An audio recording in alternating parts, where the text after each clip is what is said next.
warahmatullahi wabarakatuh. Di sini saya Ahmad Iwan dari Prodi Manajemen kelas MJ401. Saya akan mempresentasikan hasil tugas perekonomian Indonesia dengan judul Kemiskinan dan Pengangguran di Era Digital. Di sini analisis dinamika ekonomi Indonesia terkini dan rekomendasi solusi. Untuk latar belakang, Indonesia tengah berada dalam fase transformasi ekonomi yang ditandai oleh percepatan digitalisasi. Digitalisasi membuka peluang penciptaan lapangan kerja dan akses layanan keuangan, namun juga menghadirkan tantangan baru seperti ketimpangan keterampilan digital dan akses teknologi. Kemiskinan dan pengangguran tetap menjadi tantangan utama di tengah perubahan ini, sehingga perlu dianalisis secara mendalam melalui perspektif teori ekonomi dan praktik kebijakan. Kondisi ekonomi makro Indonesia terkini. Untuk pertumbuhan ekonomi Indonesia pada kuartal 1 2025 menunjukkan perlambatan menjadi 4,87% year of year. Turun dibandingkan kuartal sebelumnya. Inflasi terkendali di 1,6% pada Mei 2025, jauh di bawah target Bank Indonesia, dan suku bunga acuan tetap 5,5%. Konsumsi masyarakat tetap positif dengan indeks keyakinan konsumen di level optimis 121,7.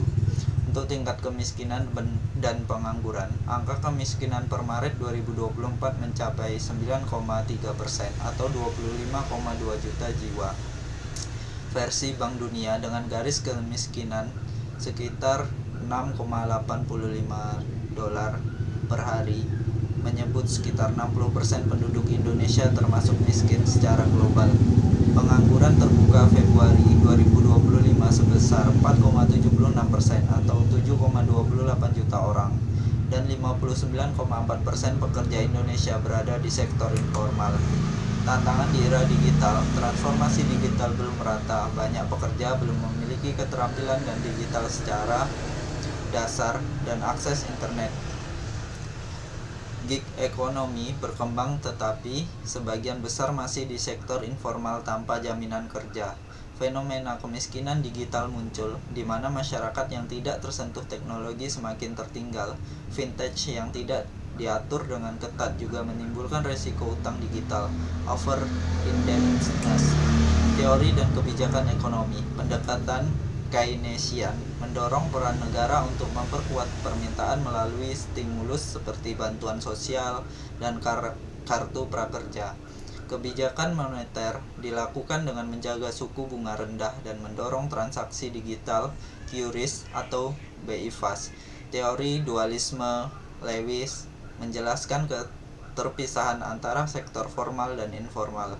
Inklusi keuangan meningkat, namun tanpa literasi keuangan, hal ini dapat diperparah kerentanan masyarakat. Kemudian untuk solusi dan rekomendasi strategis.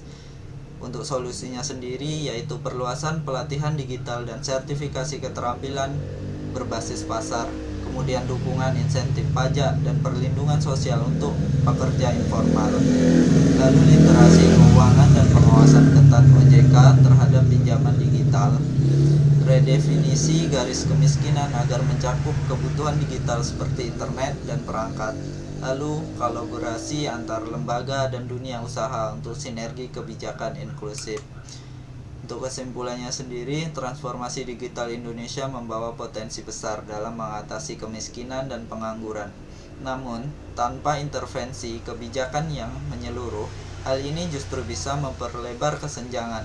Diperlukan kebijakan yang mendukung inklusi digital, perlindungan pekerja, sektor informal, serta pembaruan indikator kemiskinan. Koordinasi antar instansi menjadi kunci keberhasilan dalam menciptakan pertumbuhan yang adil dan berkelanjutan. Untuk sumber data di sini saya ambil dari BPS 2024 sampai 2025, kemudian Bank Indonesia di tahun 2025, lalu OJK, World Bank, dan media nasional antara Kompas, Jakarta Post, Infobank, dan News. Sekian, terima kasih. Assalamualaikum warahmatullahi wabarakatuh.